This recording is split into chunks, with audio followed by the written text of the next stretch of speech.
वीना जी दिल्ली से। राधे राधे महाराज जी। महाराज जी, अब कछु नाथ न चाहिए मोरे, दीन दयालु अनुग्रह तोरे। महाराज जी, ऐसी स्थिति कब प्राप्त होती है साधक को?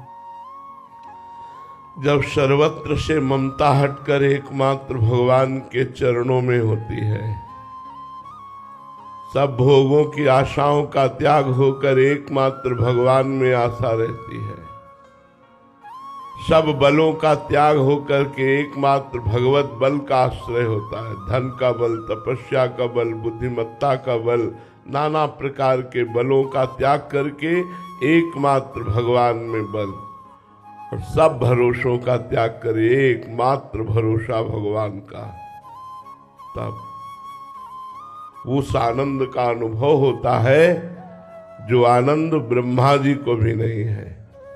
तब हृदय से निकलता है, अब कछु नाथ न चाहिए मोरे। नाथ, जिस आनंद के लिए मैं अनंत जन्मों से भटकते हुए विविध कर्मों को करता हुआ, विविध भोगों को भोगता हुआ कभी प्राप्त नहीं कर पाया, वो आनंद आज आपकी कृपा से मिला, इसी की खोज थी। हे नाथ, अब कछु नाथ न चाहिए मोरे, दीन दयाल अनुग्रह तोरे। वो भगवदानंद है, वो परमानंद है।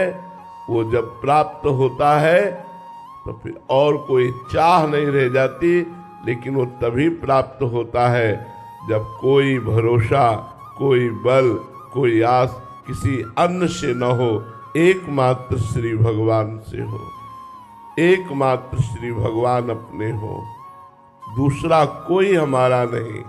मेरे तो गिरधर गोपाल, दूसरो न कोई।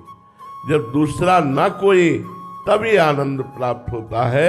भजन करने पर भी ये आनंद की अनुभूति इसीलिए नहीं होती क्योंकि दूसरा कोई है, विषय है, वस्तु है, स्थान है, व्यक्ति है, दूसरा कोई है।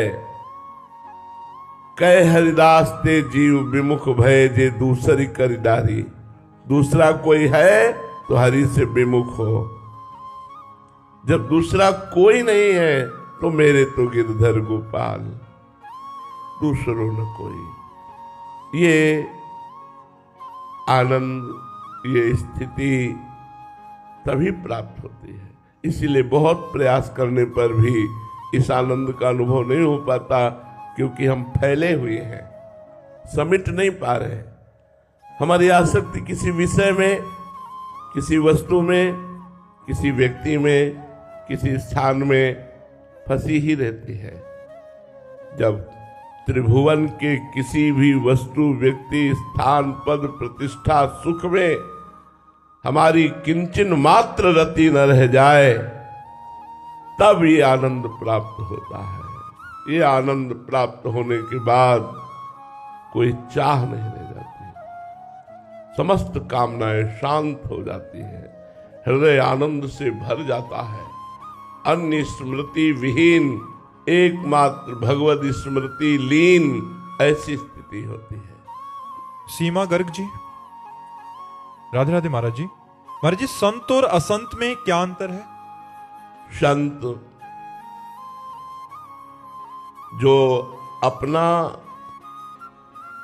अहित करे, उसका भी हित करे, उसे संत। जो अपना हित करे, उसका भी अहित करे, वो असंत। असंत भगवान से विमुख, पापाचरण रत, शास्त्र की आज्ञा के विरुद्धाचरण करने वाला, मनमानी आचरण करने वाला, समस्त आसुरी संपदा से युक्त, शास्त्र आज्ञा का पालन करने वाला, दैवी संपदा से युक्त, सर्वलोक मंगल चाहने वाला, निरंतर भगवान के चरणों में अपने चित्त को समर्पित किए हुए, काम क्रोधादि दोषों पर विजय प्राप्त किए, वही संत है। काम आदिक मद दंभ न जाके, तात निरंतर बस में ताके, वही संत है जो भगवान को प्रेमाधीन किए हुए है।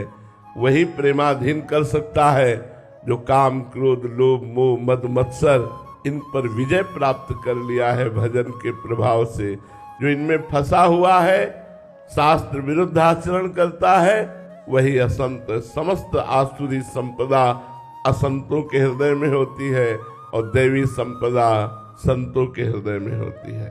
विविध प्रकार से देखा जाए सब में भगवान विराजमान है, पर असंतों का संग न मिले चाहे नरक भले मिल जाए। बरभल वास नरक करताता और दुष्ट संग जन दे विधाता।